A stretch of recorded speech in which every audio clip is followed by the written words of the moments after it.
இப்பொழுது திருக்குறள் அரங்கேற்றம் நிகழ்ச்சி மட்டும்தான் நடக்கும். முழு கதையை நாங்கள் சொல்லல. ஏன் இந்த திருக்குறள் அரங்கேற்ற நிகழ்ச்சி நாங்கள் சொல்றோம் அப்படின்னா, அவ்வளவு கஷ்டப்பட்டு இருக்குது.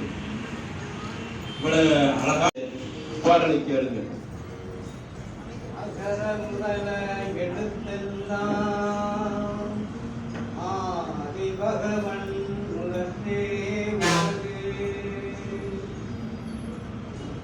வள்ளுவ பெருமானே வணக்கம்.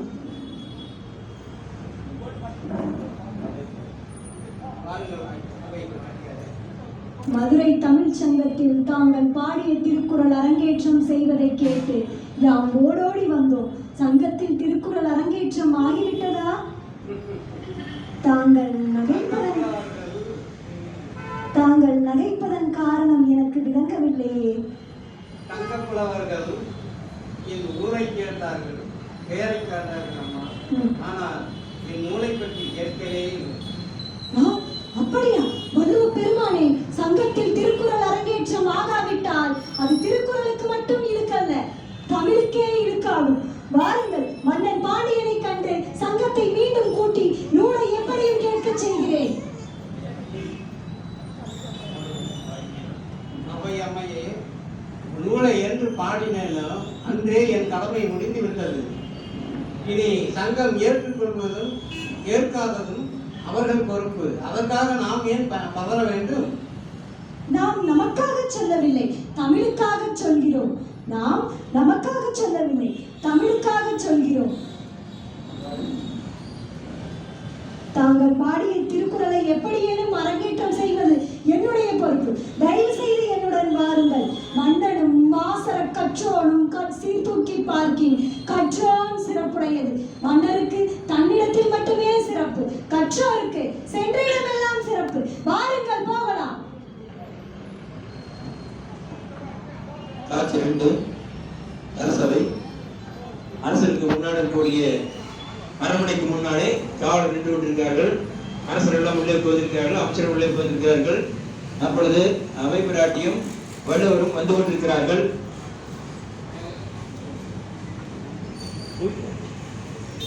இப்பொழுது வள்ளுவரும் அரசரும் வந்து கொண்டிருக்கிறார்கள். அரசருக்கு காவலர் இப்பொழுது அவரை தடுத்து நிறுத்தி என்ன சொல்ல வேண்டும் பார்ப்போம். பாருங்க.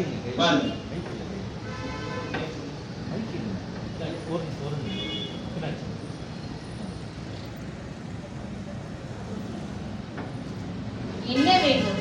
காவலரே, நாங்கள் அரசரை பார்க்க வேண்டும். சற்று பொறுங்கள்.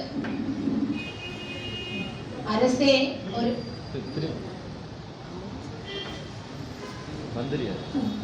அமைச்சரே, ஒரு புலவர் வந்திருக்கிறார். சங்கம் முடிந்து விட்டது, அரசரை பார்க்க முடியாது என்று சொல். உத்தரவு. சங்கம் முடிந்து விட்டது, அரசரை இப்பொழுது பார்க்க முடியாது. நாங்கள் அவசியம் பார்க்க வேண்டும். இது மந்திரியின் உத்தரவு. நாங்கள் மந்திரியை பார்க்க வரவில்லை, மன்னரை பார்க்க வந்துள்ளோம். போகக்கூடாது. எங்களை தடுக்க நீ யாரப்பா? ஏன் கேள்வி? ஒரு அடி முன் எடுத்து வைத்தாலும் ஈட்டி உன் மீது பாய்ந்துவிடும். ஈட்டி? அது என் உடலில் தான் பாயும். என் எழுத்தாணி உள்ளத்தில் பாயும். என்னை தடுக்காதே. அமைச்சரே, அந்த கிழவி எவ்வளவு கூறினாலும் போக மாட்டேங்கிறார். அரசரை பார்த்தே ஆக வேண்டுமா? பரிசு உத்தரவு. இதை பெற்றுக் கொள்ளுங்கள். மந்திரி கொடுத்தார். எனக்கு பரிசா? நான் விரும்பினேனா? அல்லது உங்கள் வாசலில் தமிழை விற்க வந்தேனா? 110,000 பொற்களை நூற்றினாலும் என்றும் அழியாது என் பாட்டு. இதை அமைச்சரிடமே சென்று கொடு. அங்க கேட்டு இழுத்து போடுங்க. அவனுடைய நோய் எப்படி உள்ளே வருகிறது என்று பார்க்கலாம். கதவு மூடப்படுகிறது. அடுத்தது காட்சி தொடங்குகிறது மீண்டும். வள்ளுவரே, இவர்கள் அறிவை உபயோகிக்காதவர்கள், அற்புதங்களை காணாதவர்கள். பாவம், இந்த சங்கிலியை அறுத்து உள்ளே செல்வோம். முதலை வாயில் அகப்பட்ட குழந்தை தமிழால் உயிருடன் வந்தது உண்மையானால், அங்கத்தை கூப்பாளையாக்கிய தமிழ் உண்மையானால், தமிழ் சொப்ப கதவு திறந்தது உண்மையானால்,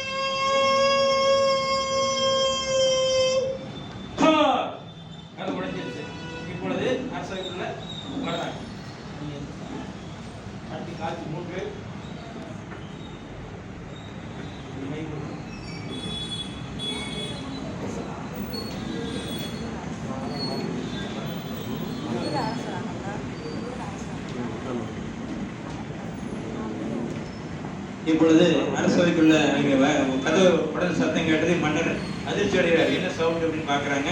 அப்போ வந்து அவையும் வலுவுள்ள வர்றாங்க. அப்போ அரசர் என்ன செய்கிறாருங்கிறது நீங்கள் இப்போ பார்க்கலாம். காட்சி 3.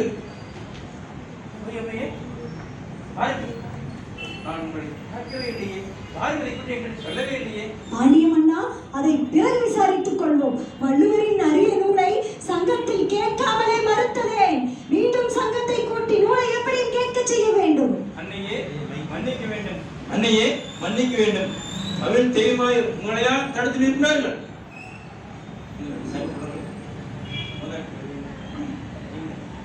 சங்க புலவர்களே, தமிழ் மூதாட்டி அவையாமையார் இங்கே வந்திருக்கிறார்.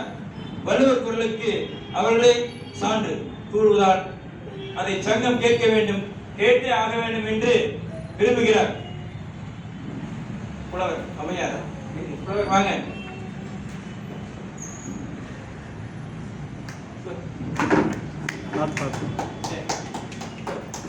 வணக்கம்.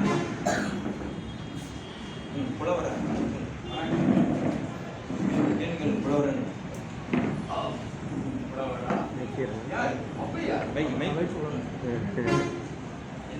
மன்னா, யார் ஔவையார்? தங்களுடைய ஊர்? இறைவன் படைத்த இடமெல்லாம் என் ஊர். தங்களுடைய தாய் தந்தையர்? என் தாய், அவள் ஒரு மாதரசி. குமரி என்னும் பெயர் உடையாள். அவள் 3 கடலுக்கும் அரசி. அவள் மலையிலே சந்தனம் பூக்கும், தரையிலே தங்கம் விளையும். காவிரி, தென்பெண்ணை, பாலாறு முதலிய நதிகள் அவள் பாதம் தொட்டு ஓடும். அத்தகைய தமிழ் தாய் என் தாய். அவள் உங்களுக்கு மட்டுமல்ல, இங்குள்ள அனைவருக்குமே அவள் தான் தாய்.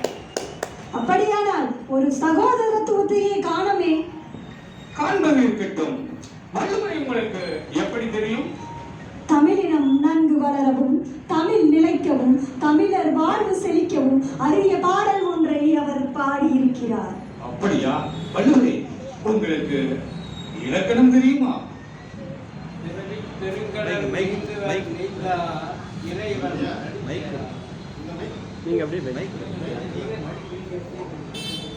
தங்களுக்கு இலக்கணம் தெரியுமா? அப்படியா?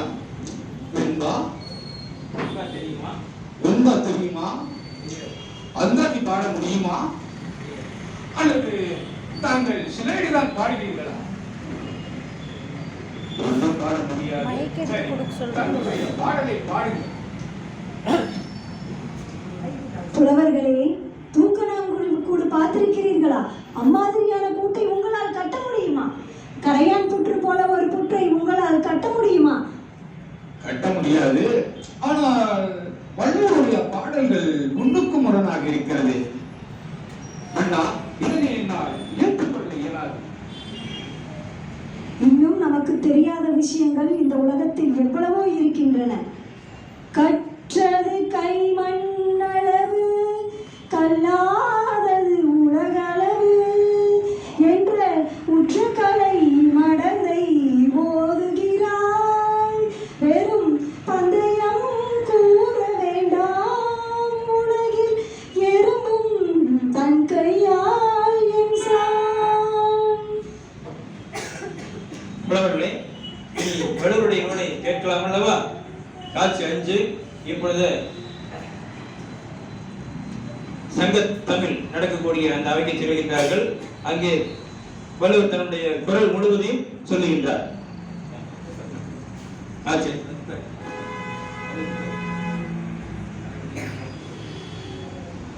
அகர முதல எழுத்தெல்லாம் ஆதி பகவன் முதற்றே உலகு. கற்றதனாலாய பயனின்கொள் வாளறிவன் நற்றாள் தொழார் எனின். மலர்மிசை ஏகினான் மானடி சேர்ந்தார், நிலமிசை நீடு வாழ்வார். வேண்டுதல் வேண்டாமை இளானடி சேர்ந்தார்க்கு, யாண்டும் இடும்பையில இருள் சேர் இருவினையும் சேரா இறைவன் பொருள் சேர் புகழ் புரிந்தார் மாட்டு. உரிவாயில் எய்தி ஒழுக்க நெறி நின்றார் நீடு வாழ்வார். தனக்கு அமை இல்லாதான் தாழ் சேர்ந்தார் கண்ணால் மனக்கவலை மாற்றல் அரிது. அறவாழி அந்தணன் தாழ் சேர்ந்தார் கண்ணால் பிறவாழி நீந்தல் அரிது. கோயில் பொறியில் குணமி.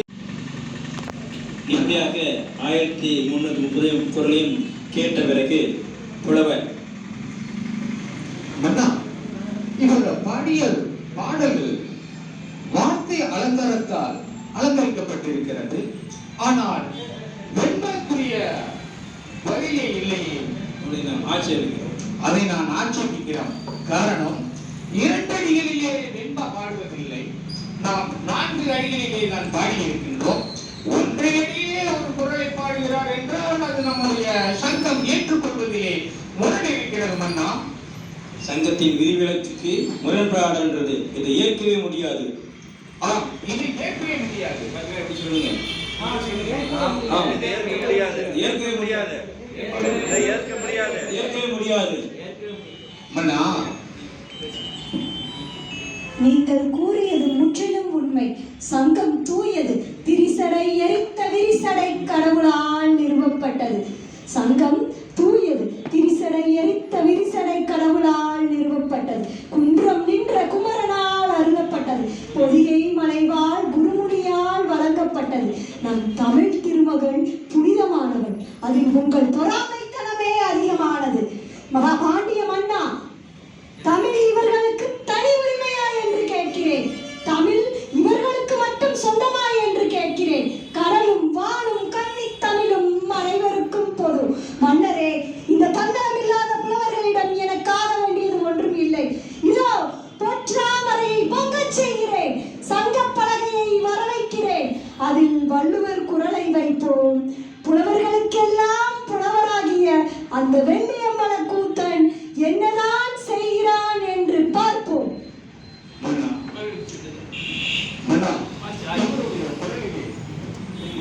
காட்சி 6. இப்போ எல்லாருமே கோயிலுக்கு போறாங்க. கோயிலுக்கு போனதுக்கு பிற்பாடு அங்கே வந்து உத்தம தெய்வம் பாடல் பாட போறாங்க. அது பாடும் பிற்பாடு சங்க பலகைகளை திருக்குறள் வரப்போகுது. காட்சி 6. பொற்றாமரை குளத்தின் முன்னாலே நாங்கள் எல்லாருமே நிற்கிறோம்.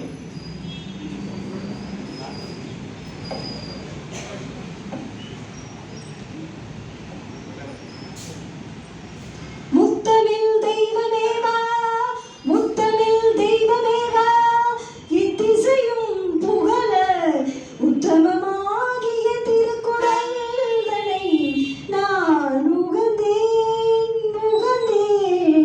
என்றே. முத்தமிழ் தெய்வமேவா, முத்தமிழ் தெய்வமேவா, திருச்சபையில் குரலிடம் கொள்ளவே அங்கு அகத்தியனே சான்றோன் நெறியில் வா. எங்கும் நிறைந்த தமிழே குரல் ஏற்றம் கொள்ள வருக. எங்கும் நிறைந்த தமிழே குரல் ஏற்றம் கொள்ள வருக.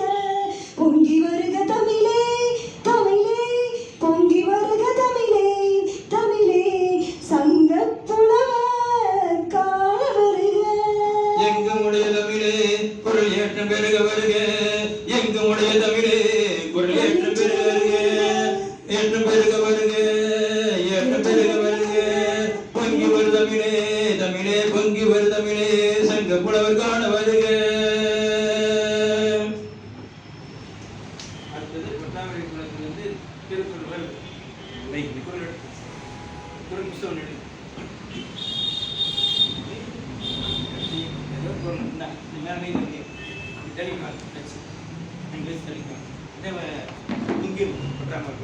அப்படியே அந்த புத்தகம்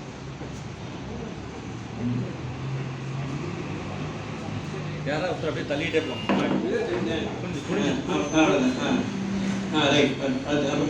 ஆசிரியர் முடிக்குது. வா நான் வரை நானே படையிடை பாரதம் வகன்றேன். வல்லவன் வாக்கு என் வாக்கு, வல்லவன் வாக்கு என் வாக்கு.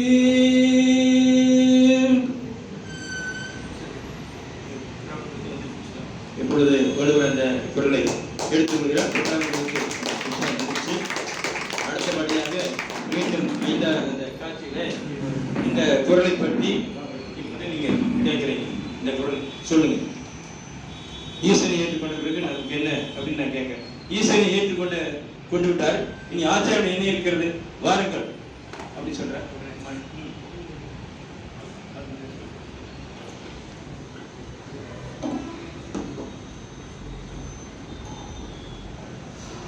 மன்னா, ஈசனை ஏற்றுக்கொண்ட குரல் என்றாலும் தயவு செய்து தாங்கள் சினம் கொள்ளக்கூடாது.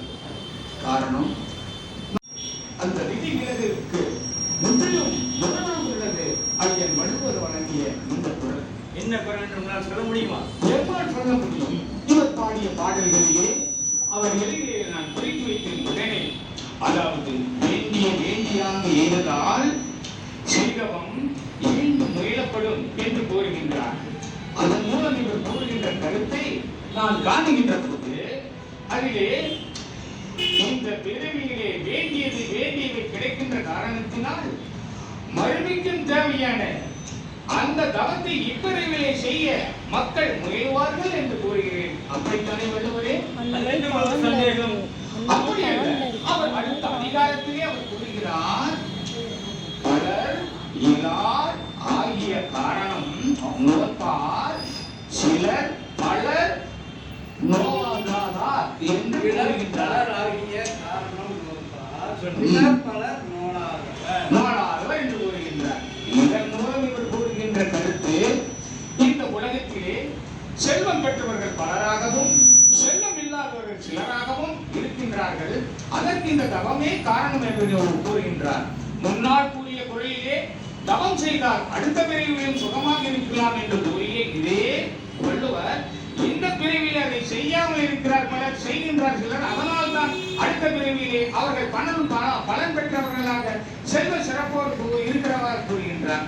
இப்படி இவர் கூறுகின்ற இந்த கருத்து நம்முடைய தமிழ் சங்கத்தினுடைய கருத்துக்கு முற்றிலும் முரணாக உள்ளது. இதன் செயல் பொருள் நமக்கு நம் விதிகளுக்கு ஏற்றதல்ல. எனவே நாம் தலைக்கம்பம் சிறக்கம்பம் கொண்டு இதை நாம் ஏற்றுக்கொள்ள முடியாது. புலவர் பெருமானே, உட்கருத்தை நீங்கள் அறியவில்லை என்று நான் நினைக்கின்றேன். உட்கருத்தை அறிந்திருந்தால் நீங்கள் இந்த மாதிரி நீங்கள் பேசியிருக்க மாட்டீர்கள். அந்த குரலில் இருக்கக்கூடிய அர்த்தம், அந்த விளக்கங்கள் அத்தனையும் இந்த நாட்டிற்கும் நாட்டு மக்களுக்கும் பொதுவாக இருக்கின்றது. இதில் சங்க புலவர்கள் நீங்கள் மீண்டும் இதை ஆராய்ச்சி செய்ய வேண்டும். ஆனால் ஈசனே ஏற்றுக்கொண்ட இந்த பொருளை நாம் இப்பொழுது ஏற்றுக்கொண்டே ஆக வேண்டும். ஆகவே ஈசனுக்கு மேல் நாம் எதுவும் செய்வதற்கு இல்லை. என்ன அவர்களே? பாண்டிய மன்னனே, இனியேனும் வள்ளுவர் குரலை அரங்கேற்றம் செய்யலாமா? செய்யலாமா? சங்க புலவர்களே, சங்கத்தை குறை கூற வேண்டும் என்பது என் கருத்து அல்ல. சங்கத்தில் உள்ள குறைகளை போக்க வேண்டும் என்பதே என் கருத்து. சங்கத்தில் உள்ள குறைகளை போக்க வேண்டும் என்பதே என் கருத்து. நக்கீரர், பரணர், கபிலர் முதலிய மாபெரும் புலவர்களால் அருமையாக வளர்த்த மதுரை தமிழ்ச்சங்கம் தமிழ் மக்களின் பொது இடமாக திகழ வேண்டும். தமிழ் வளம் குறையாமல் காக்க வேண்டும். தமிழ் இலக்கியங்களை ஒன்று சேர்த்து மக்கள் கையில் கொண்டு சேர்க்க வேண்டும். இதுவே என் ஆசை. இதுவே வள்ளுவர் கண்ட மறை அரங்கேற்றம் தமிழ் தாயின் பதக்கமாக திகழ வேண்டும். உலகினிலே தமிழ்நாடு உயர்க உயர்க, தமிழர் திறம் வைத்தே திருக்குறளை பணிவோம் யாமே. வள்ளுவன் கண்ட குரல் வாழ்வை உயர்த்தும் குரல். வள்ளுவன் கண்ட குரல் வாழ்வை உயர்த்தும் குரல். உள்ளம் தெரிய வைக்கும் தமிழே, உள்ளம் தெரிய வைக்கும் தமிழே, உன் பெருமை என்ன சொல்வேன், உன் பெருமை என்ன சொல்வேன். அனைவருக்கும் வணக்கம். இத்துடன் காட்சி நிறைவேறுகிறது. வணக்கம். வாழ்க வளமுடன்.